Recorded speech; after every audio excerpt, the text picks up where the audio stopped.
Faleminderit, zonja nënkryetare e Kuvendit. Në fakt, të dy zonjat që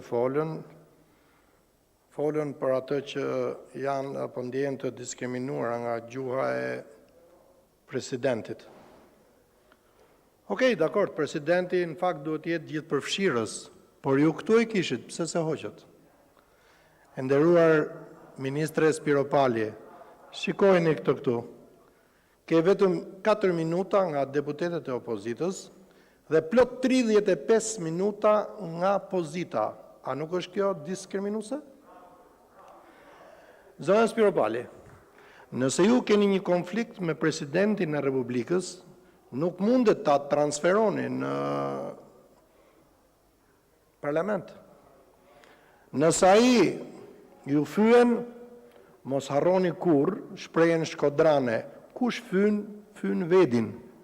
Këtë mos e harro kur. Po në rastet caktuara, edhe ju duhet jeni më e përmbajtur. Nëse ju jeni më e përmbajtur, normalisht këtu s'ka shanse të ketë muçizme, boj, gur, zhavor, por ju na keni diskriminuar edhe ne këtu. Kryeministri, dorë për dorë, qend let lejnë, karvani shko përpara. Çfarë është kjo? Nuk është diskriminuese. Pra, korrektoni kryeministrin në fjalën e tij dhe romët, egjiptianët, vllehët dhe të tjerë që s'kan vend në administratën tuaj. Duhet i hapni vendet. Megjithse keni 25 mandate të vjedhura, akoma thoni do marrim ne për të tretën herë pushtetin. S'keni shanse, zero shanse i keni. Edhe e fundit që them, ku ka më diskriminuese se sa një nga imamët e Tiranës mahet në ato që quhet Biz 41? Ç'është kjo? Ç'është ky diskriminim? Edhe të njerëzve që përfaqësojnë në një farë mënyrë edhe pas dënimit. Megjithatë për këtë do të ketë një interpelancë me ministrin e drejtësisë dhe ministrin e brendshëm e përsëris sa muxhedin kanë në Shqipëri. Deputeti Kujtim Gjuzi, Partia Konservatore duhet ta di. Si janë, si jetojnë, ku jetojnë, a ka zërat vërtet apo jo brenda kampit në Keraç dhe në Manz që mbajnë me zor brenda atje? Po, do ta dinë këtë. E njoftoj të gjithë shqiptarët se Kujtim Gjuzi në bashkëpunim me 3 deputet tjerë ka një ftesë nga Parlamenti i Republikës Islamike Tiranit, i cili ka në kujdestari 51 vende, që nuk i ka dhënë Kosovës të drejtën për të qenë si shtet. Do ta shohim në konsulencë me kryetarin, me miqtë tanë, britanik dhe amerikan, se na duhet ta bëjmë këtë vizitë apo jo. Faleminderit zonja nënkryetare. Faleminderit zoti Gjuzi, po zonja Spiropali. Një sqarim për deputetin parafolës, por dhe për publikun, se besoj meriton vëmendje kjo çështje. Zoti Gjuzi, Zoti Gjuzi, ne nuk e kemi zgjedhur presidentin e Republikës, se nëse ne do i kishim votat për të zgjedhur një president republike sipas mendësisë tonë dhe dëshirës tonë, jeni të sigurt që nuk ishte për t'i ardhur radha presidentit aktual, është zgjedhur me votat e tij.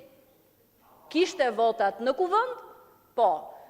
Këto ishin kushtet në atë kohë dhe kjo është e vërteta.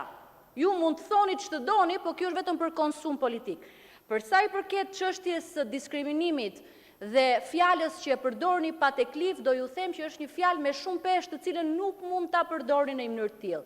Unë nuk ju referova një konflikti personal, se nuk kam me askënd, jo me presidentin e Republikës, ju fola për një mendësi, për një gjuhë dhe për një kategori caktuar që mendojnë se politika është një terren ku mund të shkallmojnë edhe qëndresën qytetare dhe komunikimin.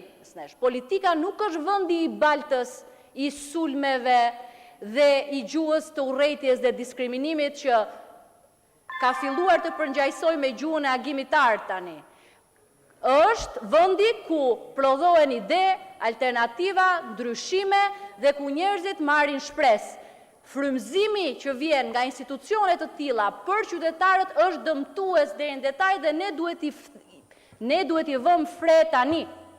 Na detyron jo vetëm të qenurit deputet, po të qenurit qytetar, të qenurit prindër.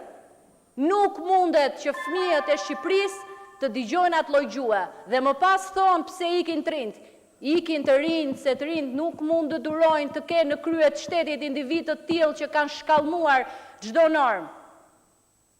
Kjo është historia. Në rast sa më shpejt ne të adresojmë çështje të tilla që janë kardinale për komunikimin, për politikën, për qytetarinë, aq më shpejt do kemi edhe një politikë më të mirë dhe zgjedhje më të mira. Besoj se shpejti do ta marrin përgjigjen të gjithë, edhe ata që janë institucione, edhe ata që paguen në dorë, në për portale, në për kanale, në për jeta. Ju e dini shumë mirë se si paguen, po bëjnë mirë që dhe institucionet e shtetit, si parandalimi i pastrimit parave, tatimet, dhe këtu jam dakord dhe me kryetarin e grupit, të bëjnë punën e tyre sipas ligjit. Faleminderit. Faleminderit zonja Spiropali. Zoti Gjoni, por nuk ju përmendi fjalën. Për procedurë. Dakord.